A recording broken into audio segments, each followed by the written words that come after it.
This video tutorial will focus on modeling mat slabs in Adapt Builder 2017. And in this example, we're going to use the RC design scope that's shown down here at the bottom. We also have the ability to include post-tensioning if we select RC and PT. One of the important items here is to make sure that we select Adapt Mat. That's the module that we want to use to design the mat slab. And we're going to turn edge off. This means that you can model a multi-story frame on top of a mat, but without edge we can't analyze a multi-story frame. This tutorial will be limited to applying point loads and or line loads at specific locations for the mat. So we'll go ahead and select OK. So we're going to go ahead and work in the graphical interface, and the first thing we want to do is establish the plane at which the mat will be modeled. So you can see, let me pull up this tool here. At the bottom we have this level assignment. This is currently set to the bottom plane. That's by default when we open in mat. And if we go to a side view of the structure using our view options, you can see the current plane is the first elevated plane, the bottom plane is the base level. So we'll model this mat at the base level. In addition to that, we could also model columns and walls above the mat. In this model, we're going to actually model columns where we place point loads. These might be, for example, rack loading that's delivering force or a post to the mat. They really do nothing analytically for us in terms of their stiffness, but they do allow us to check punching shear if that's one of our checks that we want to make. So we'll go ahead and create the slab at the bottom level. And to do this, what I'll do is just select an arbitrary point. I'm going to use the option under Build, Structural Components, Slab Region, or we can use the Create a Slab Region here on the toolbar. And I'll just first of all set the point just at any position. So we'll set the point here. The next point, you can see if we use our dynamic dimensioning, we want this point to be at 100 feet. So I'm just going to stretch this out. If I rotate this up, it's at 97.5. The dimension actually flips over. There's 100 feet. I'll model this.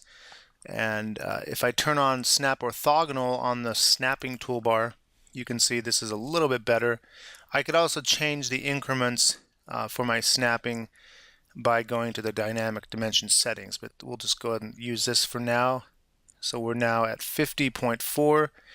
If I right click and I select the option for dimension input, you can see that I want to lock my angle, for example, to some angle relative to this point. So this angle actually might be at 90 degrees. The length we might want to set to 50 feet. And we could say OK, and then we can go ahead and generate the other points. So we'll go ahead and finish this just by using the dynamic dimensioning. And we'll just get it close to 50 there. And then I'll navigate over to the side and just close that off. Press C to close. And we may have to make an alignment adjustment here for this side. You can see like so. So this is good enough for the slab we want to model. We're going to now go into the properties of the slab and define a dimension. So we have to assign a thickness to begin with, and we'll assign this thickness as 12 inches. This is the main slab. I also am going to create a nested slab inside of the main slab. Now, the nested slab, again, can be placed and overlaid on top of the main slab so long as it's a different thickness. If it's the same thickness, then you're going to get a warning when you mesh the slab. So it has to be of a different thickness, and we'll go ahead and create a thicker portion in here, let's say, and this thicker portion might be 24 inches. Okay, and I'll press the green checkbox to close that. This nested slab region will take precedence in terms of the geometry where it's overlaid. If we use the section cut tool and do a cut longitudinally through there, I'll go ahead and let me do another cut. You can see the section here is like a T section. If I do a cut transverse and do an insertion point, that's the cut shown here. This is section 2. So the geometry looks fine. Now, as an alternative way to entering the slabs, I'm going to use my grid settings. This is just a snap grid, and I'll turn that on, and I'll go into the grid settings. We'll say this is 10 by 10 feet, so we can get a little more accuracy with this method. Again, I'll just select any point. We know that these are 10-foot increments. So if I go over here and snap to 100, and then I go up and snap to 50 and close the loop there, and then we're going to create our overlap, let's say like so. And we'll define this slab. The program will retain the last dimension that you input, so it actually retains 24. I'll change this back to 12. I'll turn off my grid settings, and you can see now we have the same section. So this is the section we're going to use. If we look at the side of the slab, we have something that looks like this. I also need to define a subgrade for the soil. So if we go to Build, Spring and Soil Support, and I'll add a soil support, and this soil support really just needs to encompass the slabs that we've modeled. So we'll define our soil support. It's just a uniform area spring input. If I double click on that, we define the spring type and the subgrade moduli for the soil. So we're going to use a spring, a compression only spring, and the subgrade modulus will be 100 pounds per cubic inch. I'm not going to input a KX and a KY for now. We're going to focus mainly on gravity loading of the mat, but you may have to add KX and KY if you have lateral loads applied, which would cause the slab to slide. So you have to restrain it somehow, and one of the ways to do that is just artificially input KX, KY to some large value, which restrains the slab laterally. Okay, so we have our input for the spring. Now, for this slab, we're going to have self-weight, and we're just going to input some live load. Now, the live load we want to input might be in different regions. So it's almost like pattern loading, where we have specific load sets that are going to be off and on at the same time. So if I go ahead and I turn on my the grids, we're going to have loads every, let's say, 10 or every 5 feet. So we're going to go ahead and change the grid setting to 5. And you'll notice that the grid obviously changes. So we're going to use these as our guidelines for adding loads. And in this case, we're going to have point loads applied to the structure. We could also apply shear, like lateral load or moment, at either as a point moment or a line moment, even an area moment, but again, we'll simplify this particular slab. And the first thing I'll do is go to Loading, Add Load. I'm going to add a point load. And this point load, if I go to the properties of the point load, right now we're going to change this to dead load, and we're going to say that, again, for simplicity's sake, all of the loads in our model will be 5 kips. So I'm going to just add clusters of loads where we want them. So we'll say here we're going to separate a cluster of 4 loads like so. We'll do another cluster. Actually, let me start that over. Go back to Loading, Add Load, Point Load. I'm going to add one more cluster here, and I'll add another cluster here. So these loads will be in sets of 4.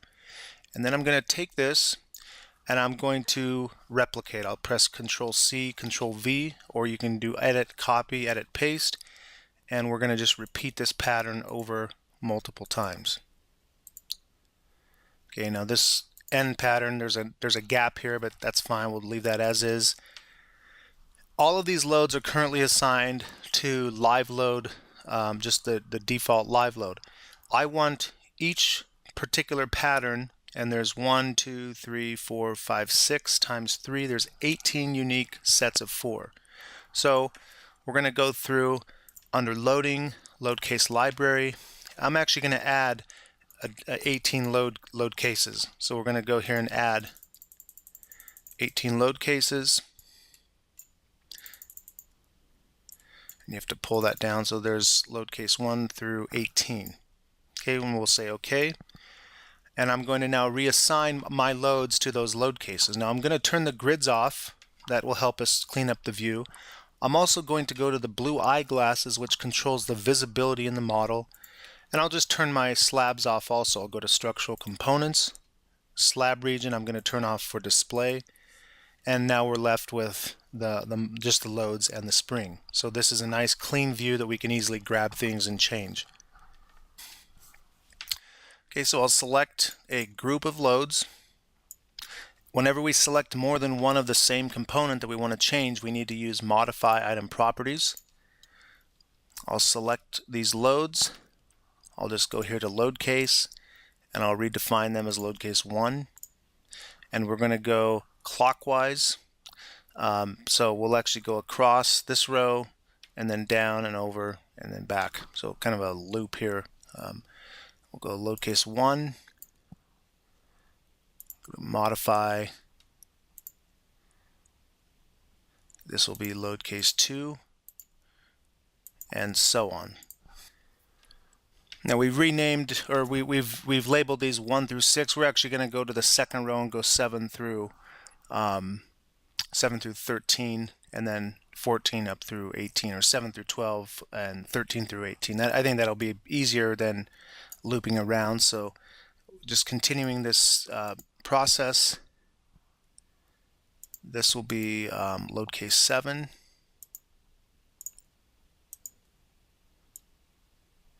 Now, instead of going to modify each time, we can just use the icon here.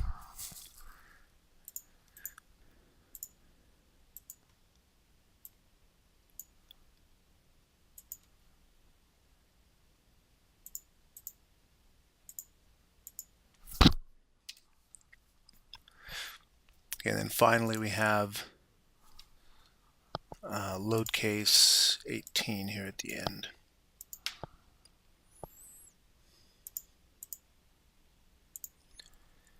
Now, if you have a lot of point loads in your model and you don't want to hand enter all of the point loads here, there is a way to import using an Excel file. There's a separate tutorial video that shows how to format that Excel file, format it, and then import the data. So if we go to File, we want to import loads in XLS file, we would first select the file. So in this case, I have a file here with several point loads. I change and select my units. Load type in this case is point. So this only includes point loads and line loads, either force or moments. Force could be in any direction, moments about any direction. I would say next. This is the file that's going to be imported, and you can see this actually includes dead and live loads. We have to enter the coordinates of the point load, and then the forces and moments for the point load. We have to define the load case, or the load case type, in this case dead and live. So we would have to format this, for example, for load case 1, 2, 3 up through 18, and have all the coordinates ready to go here. And then once we've formatted the file properly prior to importing, we can then map load cases if needed. In this case, I have load case live, roof live, and dead. Those are defined in the Excel file, and I'm going to potentially map them to a load case that's defined in my model. And usually you're not going to do mapping unless you have an existing model. For some reason, the two load case names or types don't match and are not in sync.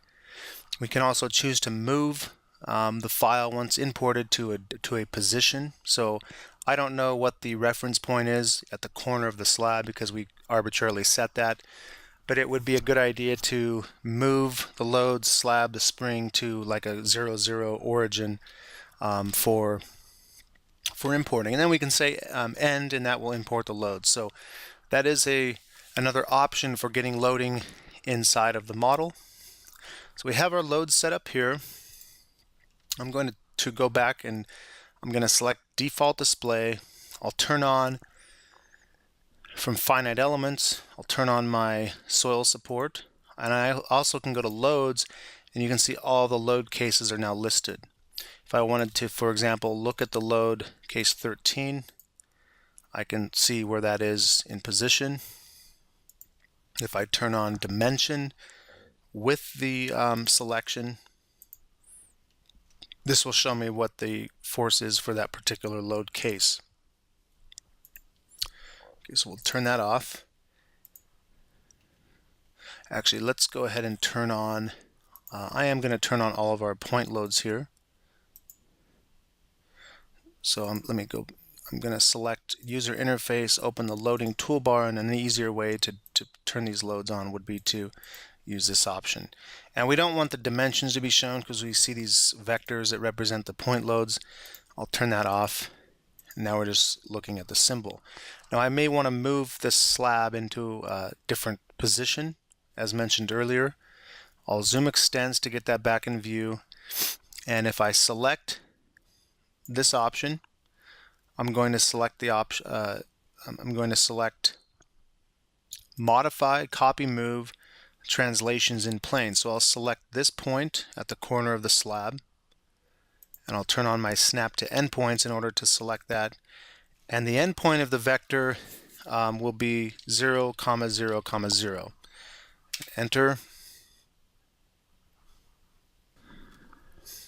Okay, so we've moved the this corner down to 0, 0. And now we're going to set up our load combinations. So in this case, we may want to add a base mat of reinforcement. We know that we're going to have top and bottom steel that would meet the criteria, let's say, for minimum temperature and shrinkage steel.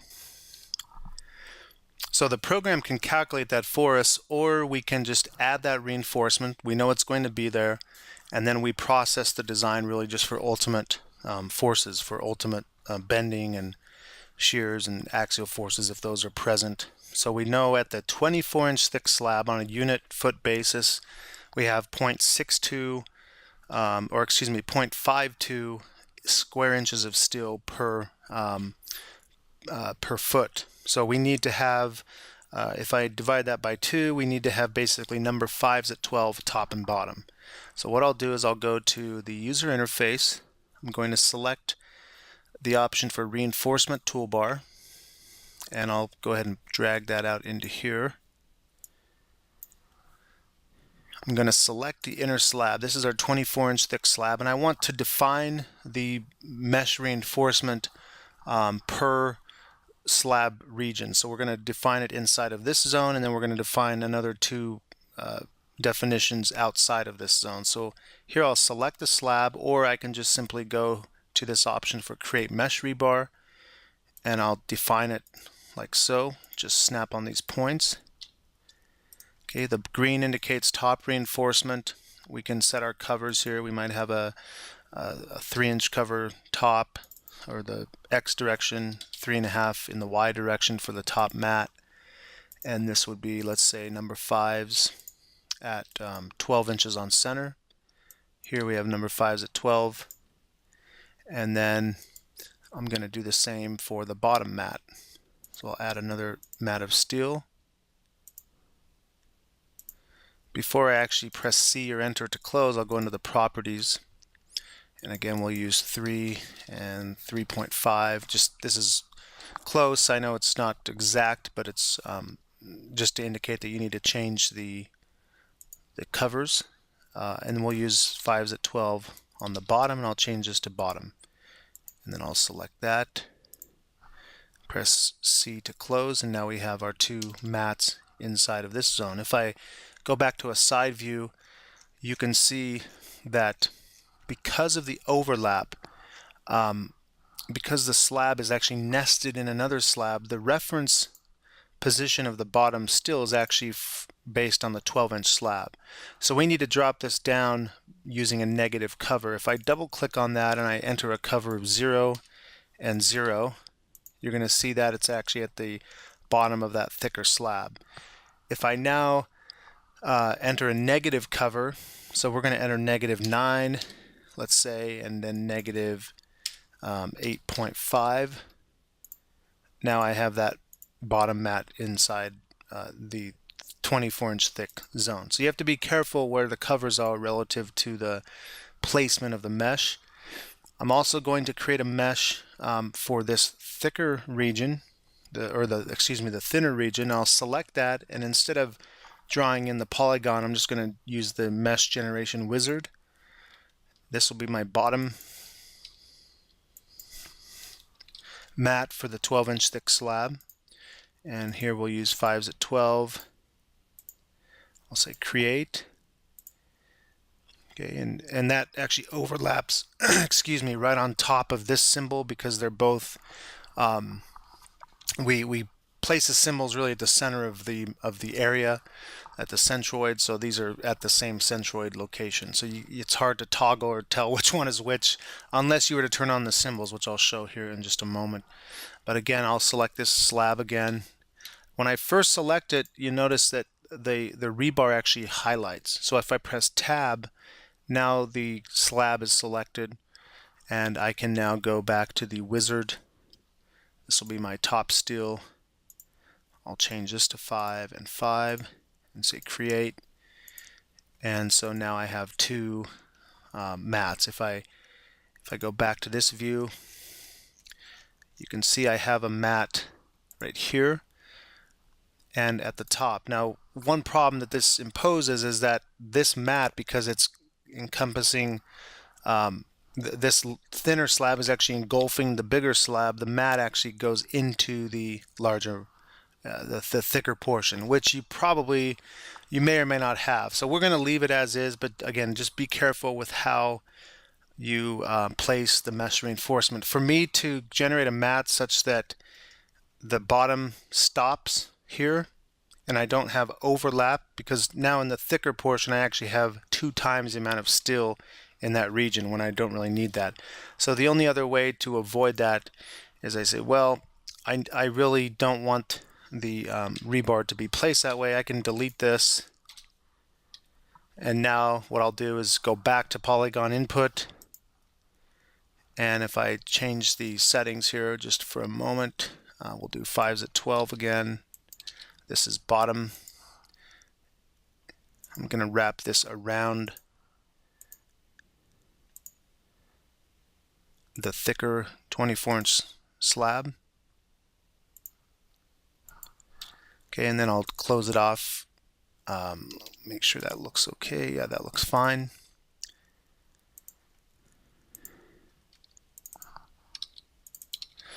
Be careful with those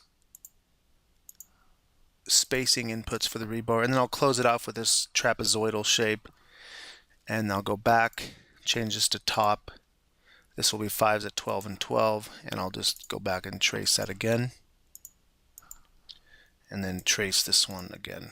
So I'm just kind of nesting this around the this thicker opening, or this thicker region.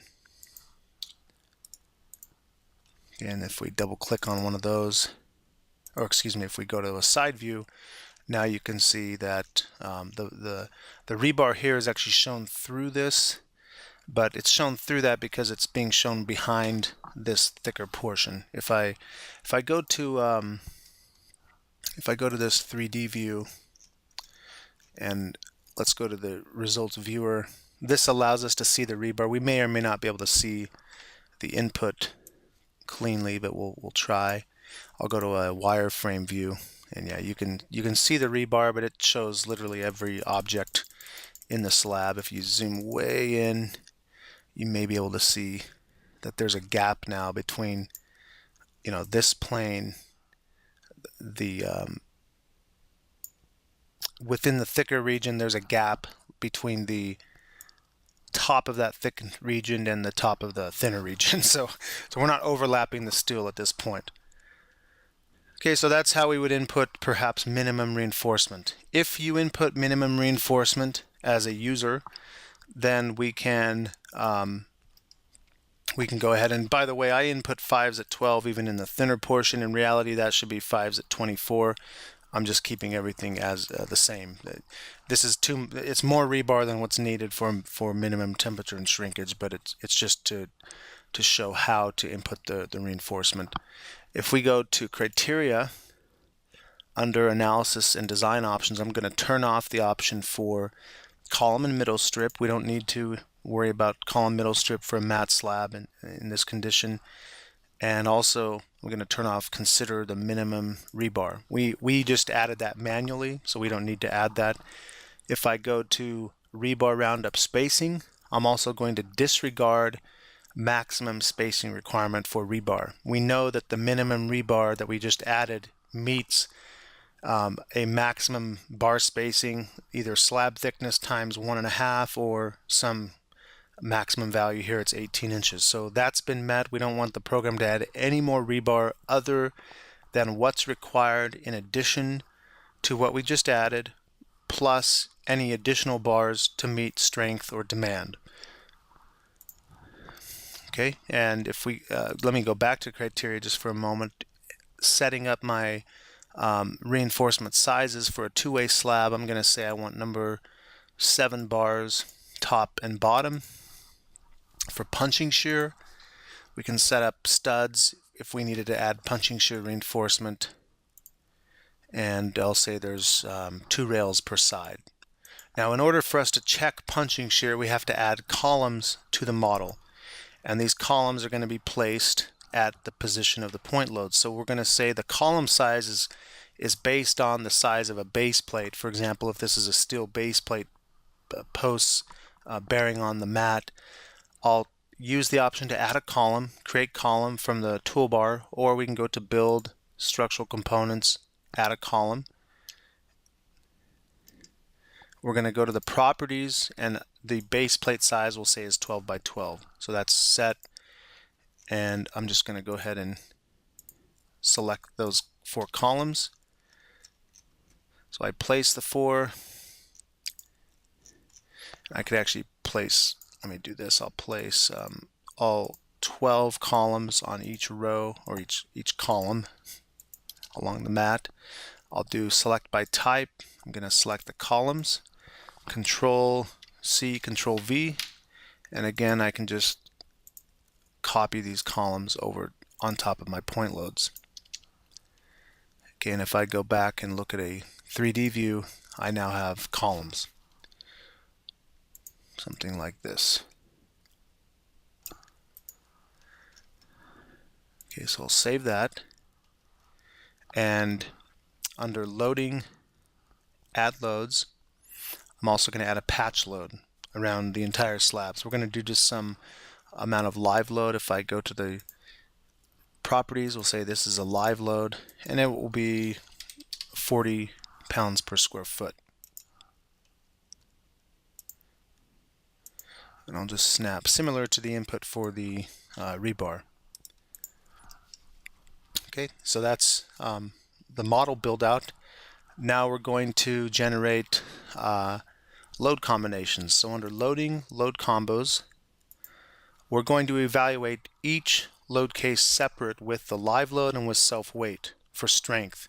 So we have a couple of combinations here for service. We're going to leave the default combos as they are, but we're really going to check this slab for strength, dead and live, and you could replicate additional strength combinations if you wanted to, but we'll delete this. We're going to replicate this combo multiple times. So I'll go ahead and just clone the combination. I'm going to clone that 18 times. And if you wanted to create combinations that included all of the point loads, we could do that. I'll show you how to add some additional combinations. So we're not forced to clone these. We could just go up here and add new combinations, but the reason I'm cloning them is just to have the right name. I don't want to have to go back and necessarily change the name of the combo.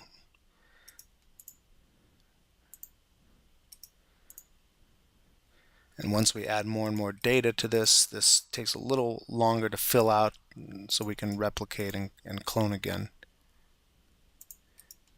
Okay, so our combination right now includes 1.2 self-weight. Dead load is not included. We'll just leave it there. There's no dead load assigned, so this is basically 0. We have the patch live load, and now we're going to say we're going to add a one factor to each individual load case.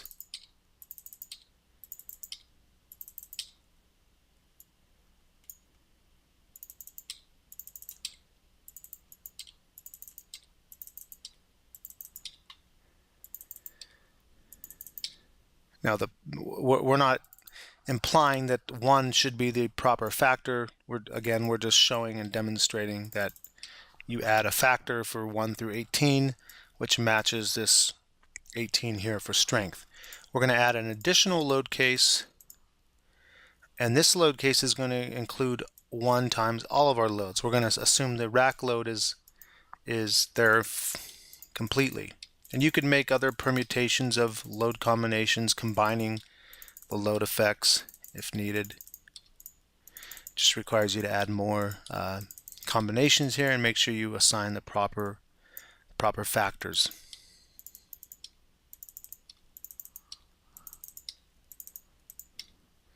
I think that's right. I might have overwrote one.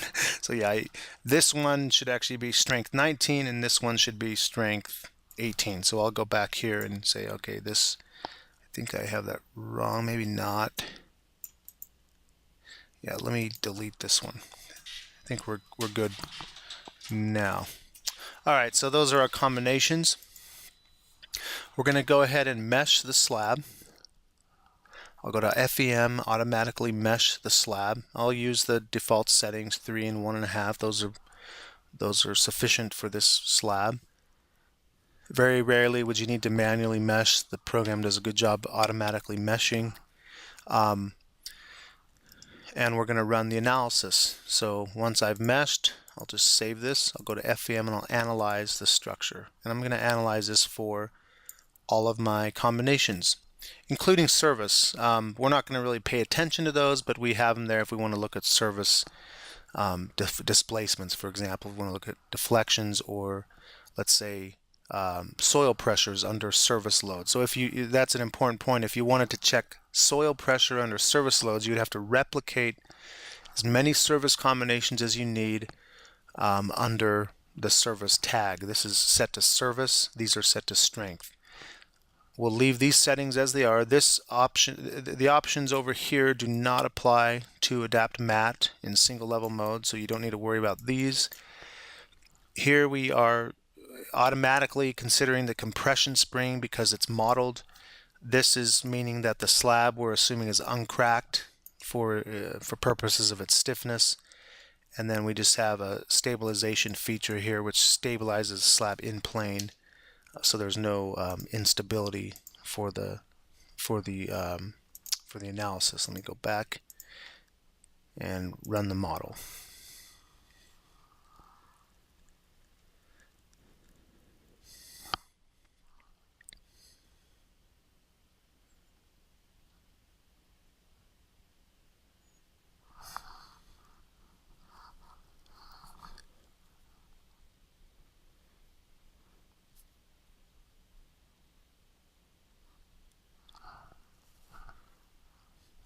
Okay, we'll say yes to save.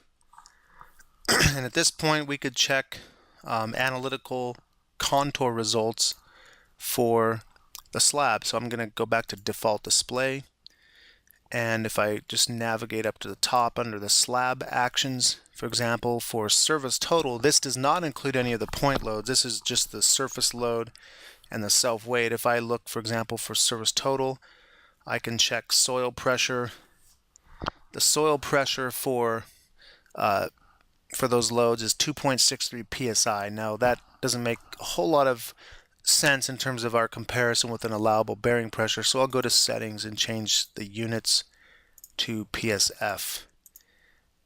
And we can see now that the bearing pressure under just self-weight and the 40 PSF live load is 380. So it's really, really low. Let's assume our allowable is 4,000 PSF. If we go to strength, we can still check bearing pressure, but now it's based on factored loads, which again may not make sense. So we'd have to replicate these for service. But if we go through each of the strength combos, you can then check, bearing pressures for strength as well. So this includes the point loads plus the self-weight, and the contours are not changing much. You can see as we move from left to right at the top row, we get a little bit of a skew in the contour shape. The self-weight is still dominating the pressure, but you can see this will kind of shift towards the next set of 4 if we move down and check these results. If I go down here to 7, it should shift back over to this side, and so on. So our bearing pressures here look okay. You can also check displacements for slab deformations. You can look at the displaced values for the Z direction. Ultimately, you probably want to know what the reinforcement is for the slab. So right now we're able to check analytical finite element results for the slabs, deformation, actions, stresses, and so on. I want to determine the reinforcement for this slab. So I need to take an extra step and generate what we call support lines.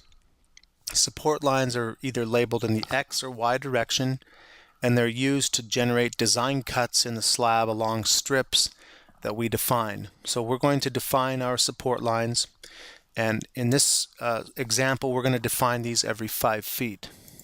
So I'll go ahead and let me turn off the view of the columns. We could also follow the path of support if we wanted to, but we're going to just use uniform strips in this case. I'll go over here and turn off the display of the column. I'll turn back on my grids. These are already set, or should be set to 5 feet. You can see they're a little bit off when I change the origin, but they're close enough for this example. I'll create a support line. I'll go to the properties and make sure this is set to X direction. Okay, and we'll go up here to the slab edge, and I'm just going to go from end to end. And here I'll notice that this is slightly off, so we're going to go ahead and delete that one. I'll turn off the grid. It's not perfect. It's not exact in terms of its placement, so we'll just use this as our default.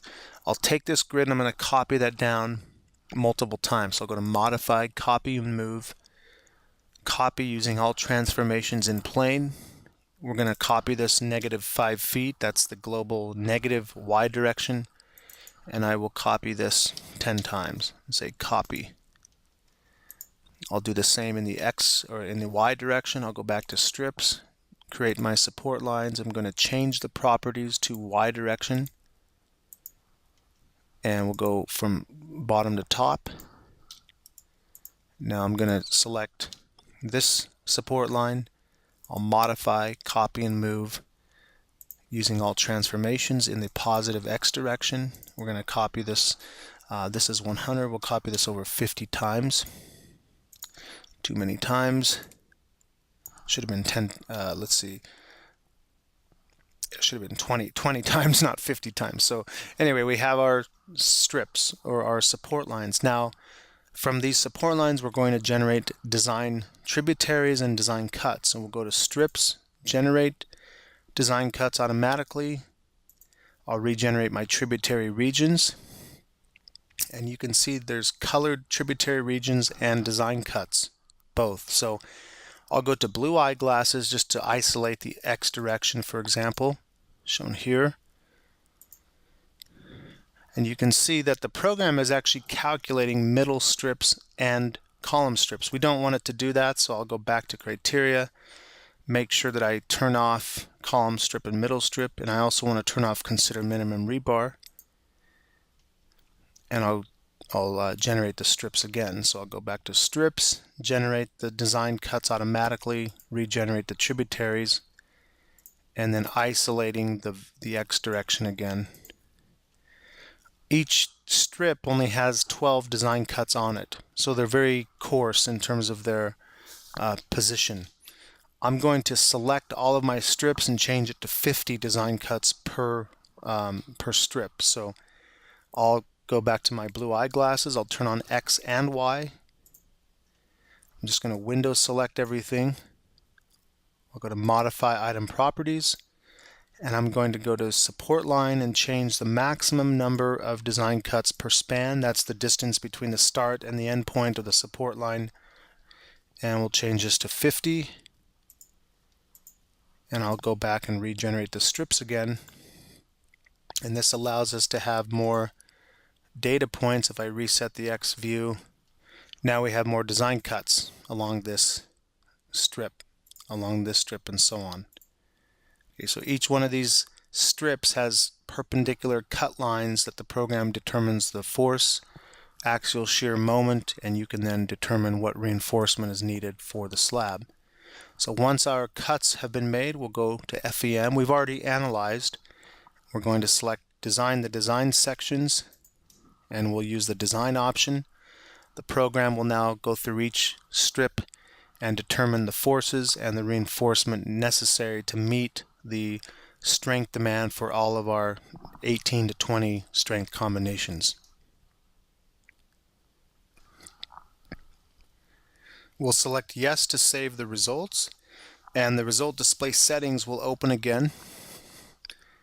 That's shown here.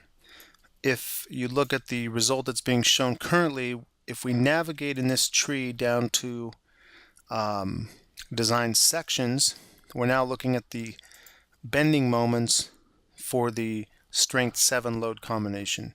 And I could change these combinations to look at my bending moments for the X direction. If I wanted to change that to the Y direction, what I can do is go to FEM, use the View Design Results toolbar. You want to turn this toolbar on, and this toolbar is helpful in graphically displaying things on screen. So I'm going to scale these graphs down a bit. I'll turn on the numerical display to show values. These are the moments at every design cut for each of the strips.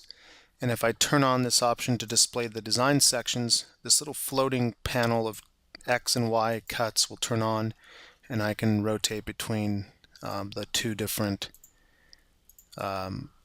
directions, X and Y. So this just shows me the actions for the cuts. I could also navigate down to, for example, moment capacity. This shows me the capacity, positive and negative, for each of the design cuts.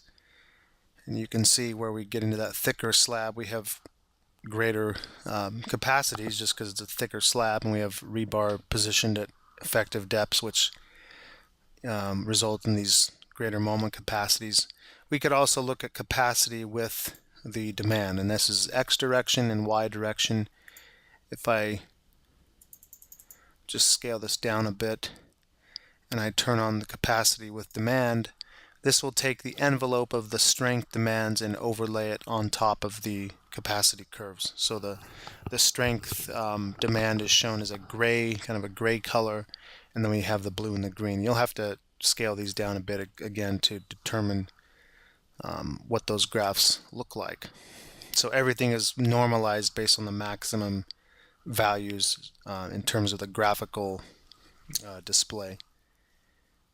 So ultimately, to check the reinforcement in the slab, I'll go ahead and turn off the display of these results. And if we go to FEM, generate reinforcement drawing for the envelope or for any individual load combination, we can generate those based on the program's calculated lengths, and we can orient them along support lines or some direction or angle relative to the global directions X and Y.